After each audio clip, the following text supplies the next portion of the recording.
Chegando aqui o ex-ministro, senador maranhense Edson Lobão. Conforme anunciado aqui no Rádio Alternativo, a gente vai conversar com o senador a respeito dessas nuances, desse quadro político que se redesenha a nível de Brasil, desse que procói. Solta o Lula, não, mantém o Lula preso. E vamos saber do quadro aqui no estado do Maranhão, senador maranhense Edson Lobão, já aqui nos estúdios da Rádio Ativa FM. Vamos conversar com o homem, Edi? Bora conversar com o homem, vamos lá. Bom dia, senador, como é que está a luta? Muito bom dia. Como é que tá, firme e forte? É sempre rendida. Tá assim, você tá mais forte que o fumo do Abdias, viu? Tá aí disposto, o senador entrou aqui com a quente e duas fervendo, já foi sentando, já foi dizendo, tô no jeito, tá bacana, viu?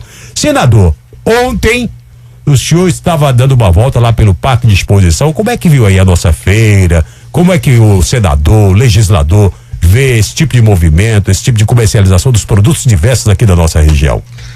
A feira é a festa do povo de Imperatriz, da região inteira. Ela foi criada há 50 anos e presta um serviço relevante à sociedade. É um momento social e é um momento ao mesmo tempo econômico da cidade. Ali nós temos uma exposição que eu visito todos os anos. Eu faço parte, inclusive, da cavalgada. Todo ano eu venho para a cavalgada. E entendo que é a demonstração da pujança econômica e financeira de Imperatriz. A feira reúne os maiores empresários da região, exibe os nossos exemplares bovinos, vários Nelores participaram de outras feiras e foram vitoriosos. Uberaba, por exemplo, o que demonstra que a pecuária aqui do Maranhão e dessa região é da melhor qualidade. Que bom, maravilha. Isso também graças aos esforços dos nossos produtores, nossos fazendeiros, pecuaristas, isso é muito bom. Agora, senador, vamos partir aqui um pouquinho para as nuances de ordem política. Antes, me permita dizer que o senhor foi noticiado recentemente aqui no Sistema Nativo, e acredito que em toda a mídia nacional, que o senhor sofreu um rápido problema de saúde e recuperou-se, né? De uma hora para outra. A saúde aí está em dia, está em ordem? Sempre em ordem, graças a Deus. Eu tive um acidente, um pequeno acidente, e fraturei o fêmur, mas em 2 meses, surpreendentemente, eu consegui me recuperar, tô andando normalmente. Eu vi aqui, entrou de casa dentro aqui com a força toda, viu? Isso é bom. Senador, quadro político que se redesenha no país no momento é complicado, e essa refrega de ontem, solta o Lula, prende o Lula, mantém o Lula preso, não solta o Lula, foi aquele Deus nos acuda, afinal de contas o judiciário parece que não lê a mesma cartilha. O que aconteceu de fato? É uma coisa lastimável. Nós temos hoje delatores que são delinquentes, confessos, e que estão soltos, muitos deles passeando a sua glória e o seu dinheiro pelas praias do Rio de Janeiro. Há um sujeito da Petrobras, era um chefe da Petrobras, não era diretor, era um coordenador, um superintendente, e que foi espontaneamente à justiça e disse que tinha feito um alcance de 400 milhões de reais. Pois bem, devolveu a metade e está hoje andando na sua lancha de luxo pelas águas cálidas da cidade do interior do Rio de Janeiro, Angra dos Reis e tal. O Lula está preso por conta de quê? De uma acusação em relação à qual não se apresentou nenhuma prova. Foi acusado de ter recebido de graça um apartamento lá em Guarujá, um chamado triplex, mas o fato é que não se encontrou nenhum documento dizendo que o apartamento era dele, e ele nega de pé juntos. Se existem documentos, se existem provas, são a favor dele. Em que sentido? No sentido de que a piedade cartorária do imóvel é da construtora OAS e não do Lula. Todavia, quem está preso é o Lula e não a OAS. Interessante, viu? Agora, a chamada opinião pública, e principalmente alguns segmentos da mídia, da imprensa nacional, começam a colocar pareceres tentando formar opinião contra o ex-presidente da República e até colocando o judiciário, aliás, a sociedade contra o judiciário. Esse comportamento, apesar de ser fator democrático, e que todos falam o que bem entendem, dizem o que querem, de certa forma compromete ou não? Compromete, sim. O que está vendo, de fato, que o Lula é o maior líder popular do Brasil hoje. E já foi durante muitos anos. Mas continua sendo.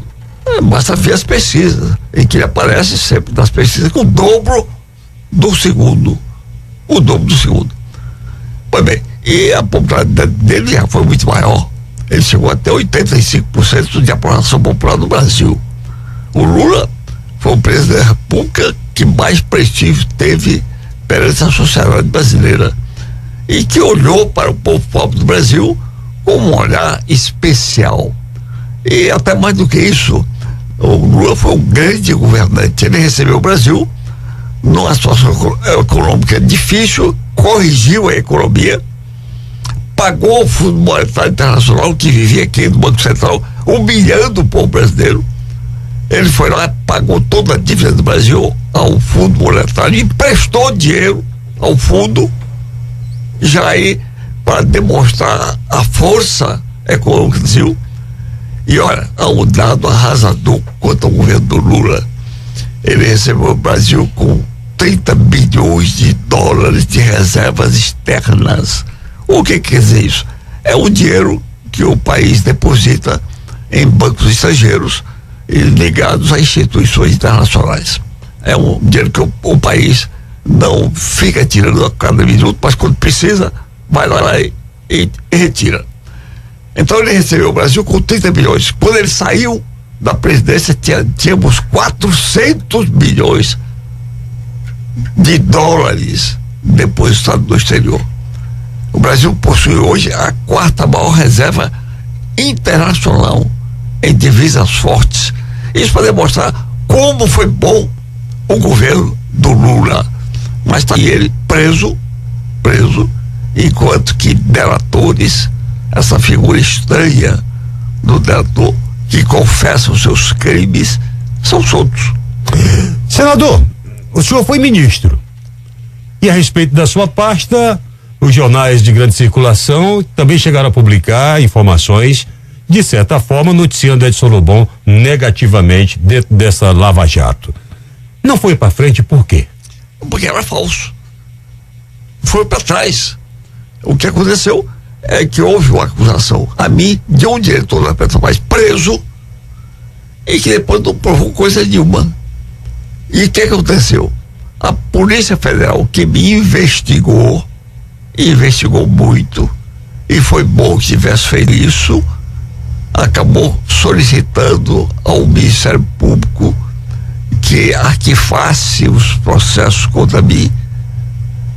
O Ministério Público Federal propôs ao Supremo Tribunal Federal um arquivamento por falta absoluta de prova e de procedência da acusação, e o Supremo arquivou o que havia contra mim.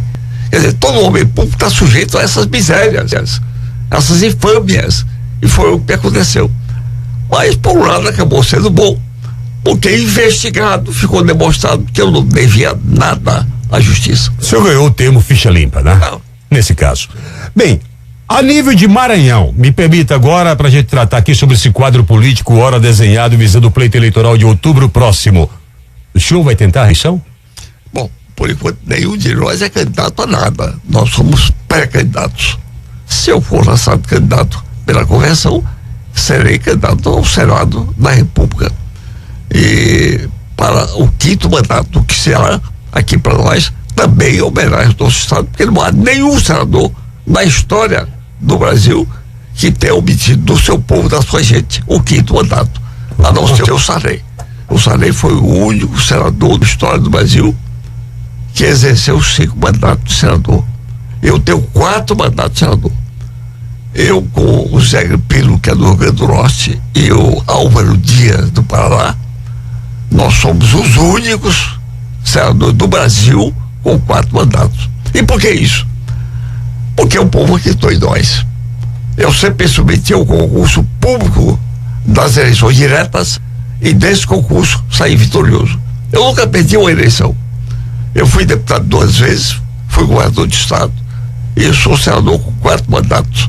Fui presidente do Congresso Nacional e sou hoje o presidente da Comissão de Constituição e Justiça, que é a principal comissão julgadora do Congresso Nacional.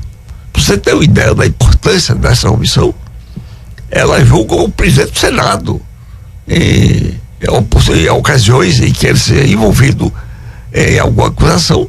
Quem o julga é a Comissão de Justiça. É a Comissão de Justiça que sabatina e julga os ministros do Supremo Tribunal Federal. O Procurador-Geral da República só é nomeado depois de sabatinado pela minha comissão. Então veja a importância. É uma responsabilidade tanto, né? E tanto. Portanto, eu sou um senador que ganhou um prestígio, um certo destaque no cenário político nacional, e acredito que se eu vier a ser candidato, que eu sou pré-candidato hoje e for eleito pelo povo do Maranhão mais uma vez, eu vou usar essa experiência e modesta parte, esse prestígio que acumulei em benefício sempre do estado do Maranhão.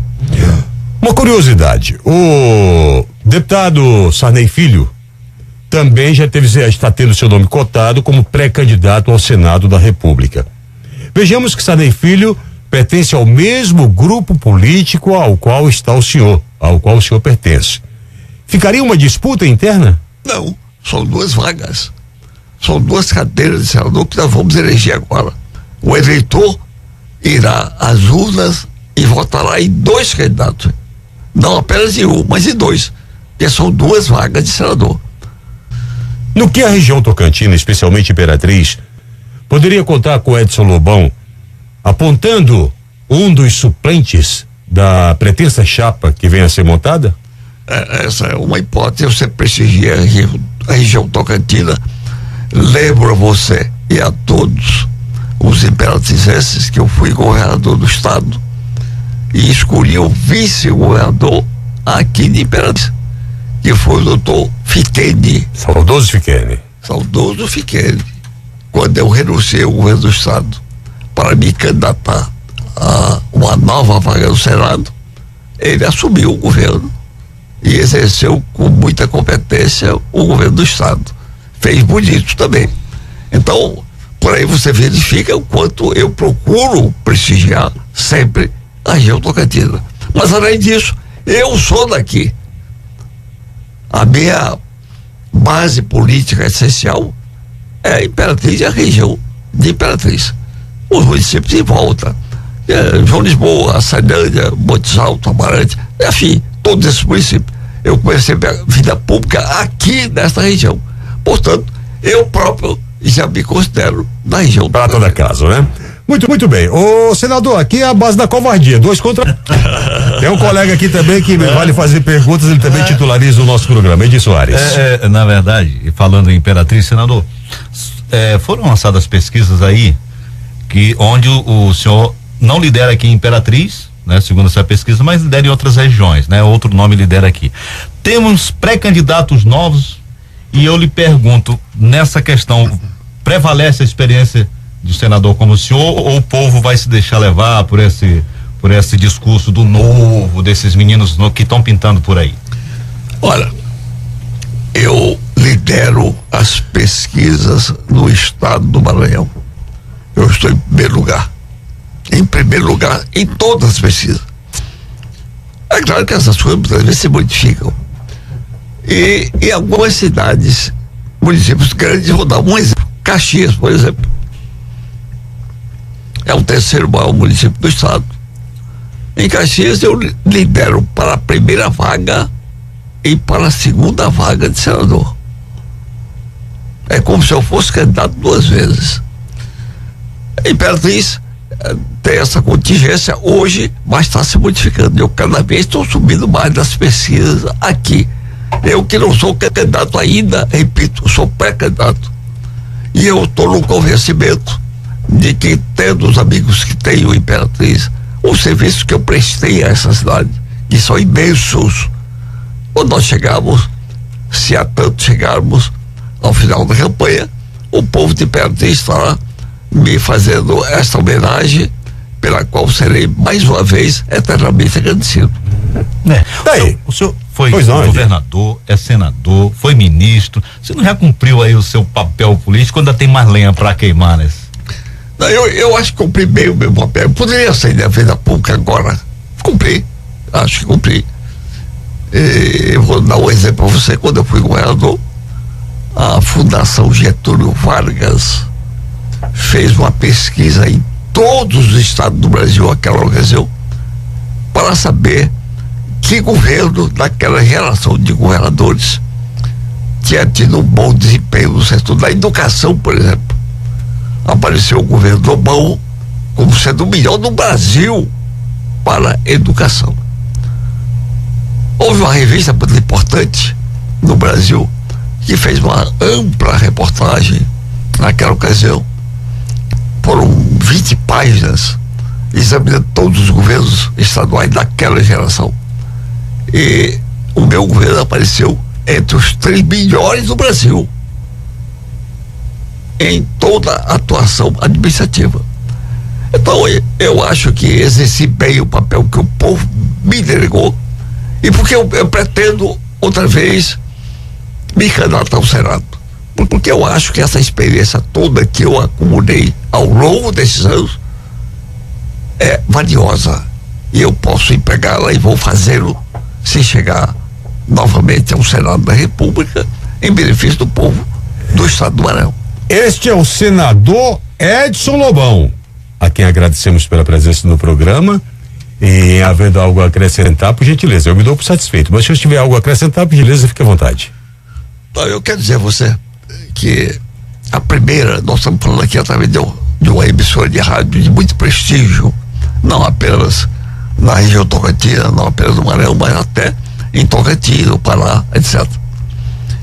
A primeira emissora de rádio que veio aqui para Imperatriz foi trazida por mim. A primeira televisão que surgiu em Imperatriz foi trazida por mim. O primeiro asfalto de ruas aqui foi feito por mim lá atrás. Eu não quero nem dissertar sobre obras que realizei aqui, que são centenas e centenas. Isso tudo me faz, a meu ver, um imperatrizense que ama a cidade e que torce e luta por ela o tempo todo. O povo de Imperatriz nunca me abandonou, e eu jamais abandonarei o povo de Imperatriz. E quando eu digo Imperatriz, estou referindo a toda esta região. Imperatriz é a capital de uma poderosa região do estado do Maranhão. Durante muito tempo lutei pela criação do estado do Maranhão do Sul, que haveria de ter Imperatriz como capital. Essa luta não se encerrou ainda. Nós continuaremos lutando por isto, no convencimento de que mais facilmente nós vamos desenvolver esta região toda, daqui até o extremo sul do estado, que é a cidade de Alto Paraíba, se nós criarmos o estado do Maranhão do Sul. A luta continua. A luta continua. Muito obrigado, senador. Um abraço, bom dia. Obrigado pela visita, viu? Interessante ressaltar, no encerramento dessa entrevista, de todas as entrevistas que me foram concedidas, ainda não vi o senador Edson Lobão chegar na emissora de rádio ou televisão onde esteja esse apresentador para falar mal de Beltrano, de Cicrano, de Fulano. Ele coloca propostas, diz de suas intenções. E nem sequer se importa com as críticas que lhe são feitas quando lhe é facultada a palavra, não utiliza para rebater os seus críticos. Parabéns, senador. Um abraço.